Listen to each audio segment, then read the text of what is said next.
ধ্রুব করব কেবল শরীর নির্বাহ করার জন্য, গ্রহণ করব কেবল জল, আর কিছু না। ধ্রুব জলকে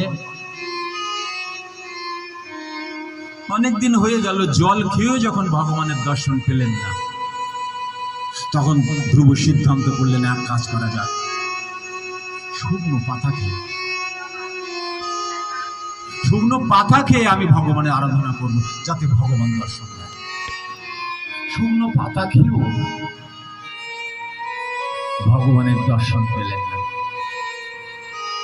তখন ধ্রুব ফাইনাল প্রতিজ্ঞা করলেন, নিশ্চিন্ত, আমি এবার হাওয়া খেয়ে, কেবল হাওয়ার উপর নির্ভর করে জ্ঞান সাধনা করব।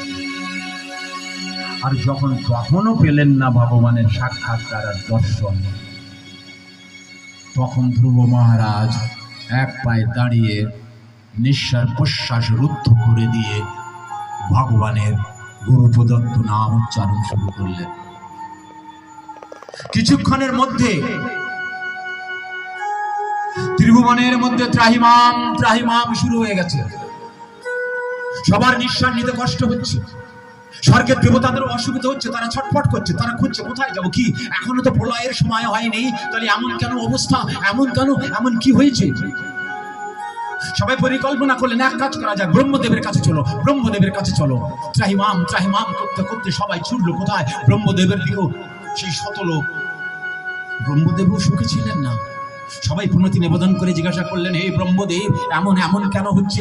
নিঃশ্বাস রুদ্ধ হয়ে যাচ্ছে, মনে হচ্ছে বায়ু জন স্থির হয়ে গেছে, বায়ু আর প্রবাহিত হচ্ছে না, এখন কি করব, কি করব, কি উপায়? ব্রহ্মদেব বললেন,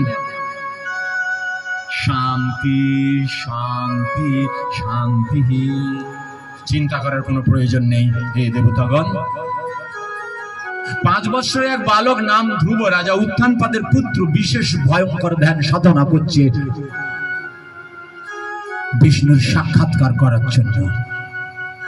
তার দ্বারায় এই বিশেষ কার্যটি সম্পন্ন হয়েছে। সে রুদ্ধ করে দিয়েছে, পৃথিবীর বায়ুমণ্ডলকে স্তব্ধ করে দিয়েছে একমাত্র 5 বছরে একটা বালক।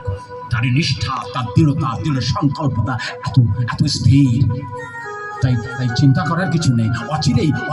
অচিরেই বিষ্ণু গিয়ে তার দর্শন দেবে। তাই গৌর হরি বল, হরি বল, হরি বল। সব কিছু স্বাভাবিক হয়ে যাবে, সব কিছু সাধারণ হয়ে যাবে। চিন্তা করবেন না, চিন্তা করবেন না, ফিরে যান, আপনারা সব স্বর্গলোকে ফিরে যান।